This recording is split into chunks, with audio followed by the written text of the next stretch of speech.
बोलिए नारायण भगवान की जय। बोले गणेश जी महाराज की जय।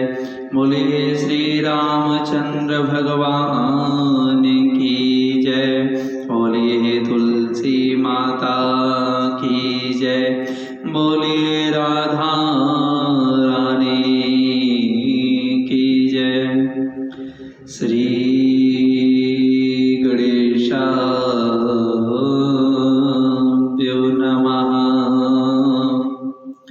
श्री रामचंद्राभ्यो नमः। श्री युगल चरण कमलभ्यो नमः। श्री गुरु चरण कमलभ्यो नमः।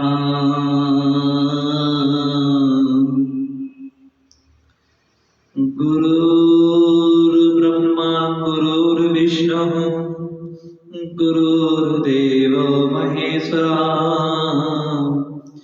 गुरुर्साक्षात् परब्रह्म तस्मै श्री गुरुवे नमः।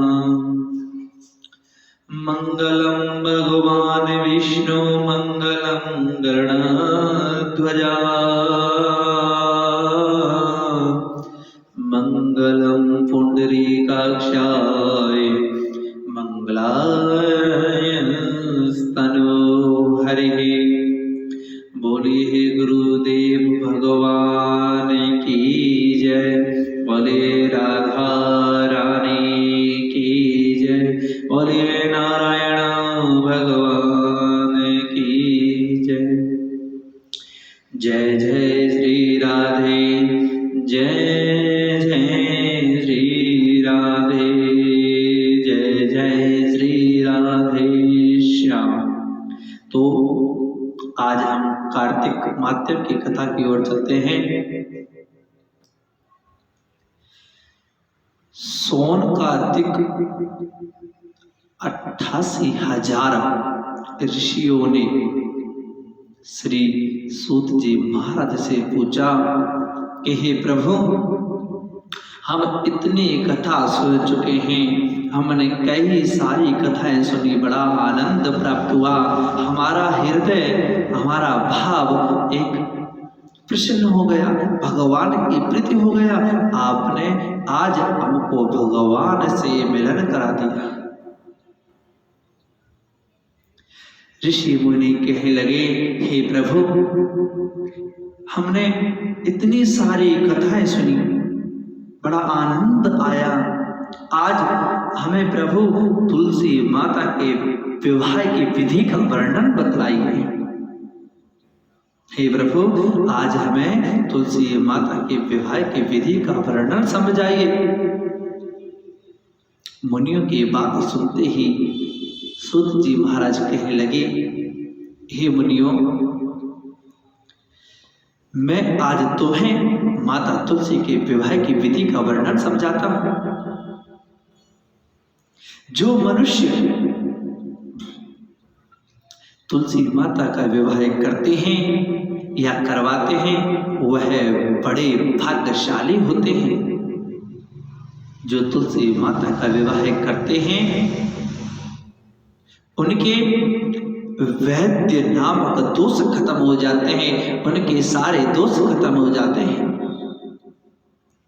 हे मुनियों, जो तुलसी माता का विवाह करते हैं या तुलसी माता के विवाह में जो कन्यादान करते हैं, वह बड़े भाग्यशाली होते हैं, उनके सारे पाप मुक्त हो जाते हैं।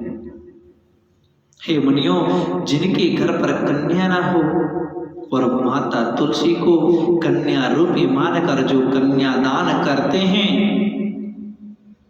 उनके 7 जन्मों के पाप नहीं बल्कि जन्म जन्मांतर के पाप नष्ट हो जाते हैं। उनके पितरों तक भी कुल में तर जाते हैं, उनके पितृ स्वर्ग की यातना में रहते हैं। बोलिए नारायण भगवान की जय। सूत जी महाराज कहने लगे कि हे मुनियों, जो तुलसी माता का विवाह करते हैं, वह मनुष्य जो तुलसी माता का विवाह करते हैं, तुलसी माता को पुत्र रूप में भगवान शालिग्राम के साथ जो विवाह करता है मनुष्य, उनके लिए भगवान विष्णु के द्वार, वैकुंठ के द्वार हमेशा हमेशा खुले रहते हैं। उनके लिए भगवान विष्णु के वैकुंठ के द्वार हमेशा हमेशा के लिए खुले रहते हैं। सूत जी महाराज कहने लगे कि भगवान शालिग्राम को एक अच्छी तरह सजाया जाए, उधर माता तुलसी को भी सजाया जाए। फिर उसके बाद एक वेदी बनाई जाए, वेदी के ऊपर दोनों तुलसी माता और शालिग्राम भगवान को बिठाया जाए। वहां पर एक वेद व्याटी ब्राह्मण को बुलाया जाए और ब्राह्मण के द्वारा वेद मंत्रों का उच्चारण करें। भगवान शालिग्राम को बिठाकर जजमान के द्वारा, उस मनुष्य के द्वारा भगवान शालिग्राम की पूजा कराएं। भगवान शालिग्राम को वर के रूप में मानकर उनका वर का पूजन करें। भगवान शालिग्राम का वर का पूजन करें। वर का पूजन करने के बाद सभी देवी देवताओं का पूजन करवाएं, सभी देवी देवता का पूजन करवाएं। उसी में एक विधि भी करें, एक अर्घ देने की विधि करें, एक पाद देने की विधि करें, एक विष्टर का उच्चारण करें। फिर उसके बाद हे मुनियों आचमनीय पद करें। एक जल में पुष्प डालकर उससे आचमनीय जल करें। जब आचमनीय पद करने के बाद एक दोने में या एक किसी पात्र में दूध, दही और शहद लेकर उसे ढक लें और ढककर उसे भगवान को अर्पण करें। और जब अर्पण करते वक्त कहें कि हे प्रभु, ये दूध, दही, शहद का मिश्रण इसी में आपको अर्पण कर रहा हूँ। हे प्रभु, यह मधु पर्क मैं आपको अर्पण कर रहा हूँ, कृपा कर इसे ग्रहण करें। ऐसा कहकर भगवान के समीप रख दें और उसे अपनी उंगली से हिलाकर जमीन में चींटे लगाकर 3 बार और भगवान के होठों पर लगाकर उसे जमीन में रख दें। मधु पर्क करने के बाद भगवान के फोटो को शुद्ध जल से धो दें और शुद्ध कपड़े से पोंछ दें। यह सब करने के बाद फिर माता तुलसी का आह्वान करें, माता तुलसी को बुलाएं और वहां पर बिठा दें।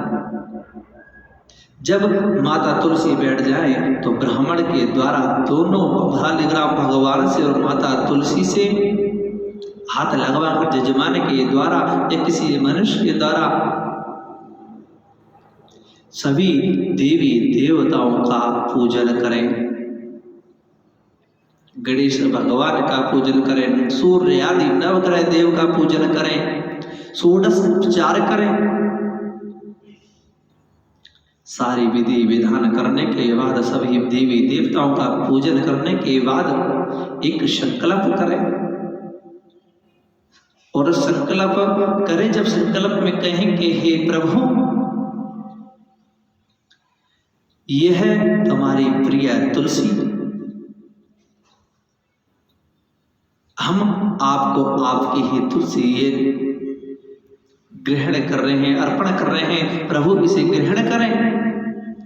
हे प्रभु, हमने इस माता तुलसी को पुत्री की भांति, इस माता तुलसी को पुत्री की भांति बड़े प्यार से पाला पोसा है, इसे बड़ा किया है। आज हमारा बड़ा सौभाग्य है जो इस तुलसी माता को एक पुत्री के रूप में भांति कन्यादान करना चाहते हैं, हे प्रभु इसे हम अर्पण करना चाहते हैं, आप इसे ग्रहण करें। भगवान से ऐसा कहकर संकल्प करें। संकल्प के बाद जब संकल्प हो जाए तो माता तुलसी के हाथों में हल्दी लेपन करें, हल्दी का विधि वर्णन करें। माता तुलसी के पीले हाथ करें, भगवान के अंगुष्ठ पे लगाएं, चरणों में लगाएं। उसी समय कन्यादान विधि होती है, माता तुलसी का कन्यादान करें। माता तुलसी का कन्यादान करने के बाद, सारी विधि होने के बाद फिर गठबंधन भी कर दें। शालिग्राम भगवान और माता तुलसी का गठबंधन कर दें। जब गठबंधन हो जाए मुनियों, उसके बाद विधि विधान से सभी देवताओं की आहुति दें। सभी देवी देवताओं की आहुति दें। हवनीय द्रव्य की 108 आहुति दे दें। उसके बाद हवन होते समय एक अंतरपट आहुति भी देते हैं। अंतरपट आहुति क्यों देते हैं? अंतरपट आहुति इसलिए देते हैं कि वर और वधू के जीवन में बीच में कोई आड़ ना आए और वधू के मन का जो पड़ा हुआ अज्ञान का पर्दा हट जाए, इसलिए हम अंतरपट आहुति देते हैं। उसके बाद श्री ठाकुर जी और माता तुलसी जी के विधि विधान से फेरे कराएं। जब फेरे समाप्त हो जाए, फेरे के बाद में माता तुलसी और ठाकुर जी भगवान के 7 वचनों का विधि विधान से वर्णन करें। जब 7 वचन का विधान हो जाए तो उसके बाद माता तुलसी को ठाकुर जी शालिग्राम के वाम अंग में बैठा दें। बोलिए श्री तुलसी माते की जय।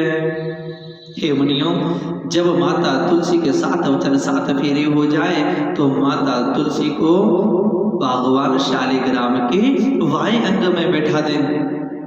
और जब वाम अंग में बैठ जाए तो उसके बाद मंगल सूत्र कुमकुम मांग भरने की विधि का वर्णन करें। सौभाग्यवती का विधि का वर्णन करें। आशीर्वाद विधि का वर्णन करें। हे मुनियों, जब यह सारी विधि हो जाए तो उसके बाद छाया पात्र पूर्ण पात्र का विधि का वर्णन करें। अंत में ध्रुव दर्शन कराएं, ध्रुव तारे का दर्शन कराएं। ध्रुव तारे का दर्शन कराने के बाद ब्राह्मण पूजन करें और ब्राह्मण को दक्षिणा देने के बाद उनको विदा करें। ब्राह्मण को विदा करें और विवाह संपन्न करें। विवाह की यही विधि संपन्न है। हे मुनियों, मैंने आज आपको माता तुलसी के विवाह की विधि का वर्णन सुनाया। बोलिए नारायण भगवान की जय। बोलिए श्री हरिप्रिया तुलसी मात की जय। बोलिए राधा रानी की जय। बोलिए कार्तिकेय भगवान की जय। जय जय श्री राधे, जय जय श्री राधे श्याम। आज की कथा को यही विराम देते हैं। बोलिए सत्य सनातन धर्म की जय। ओम नमो भगवते वासुदेवाय नमः। ओम शांति शांति सुशांतिर्भवतु।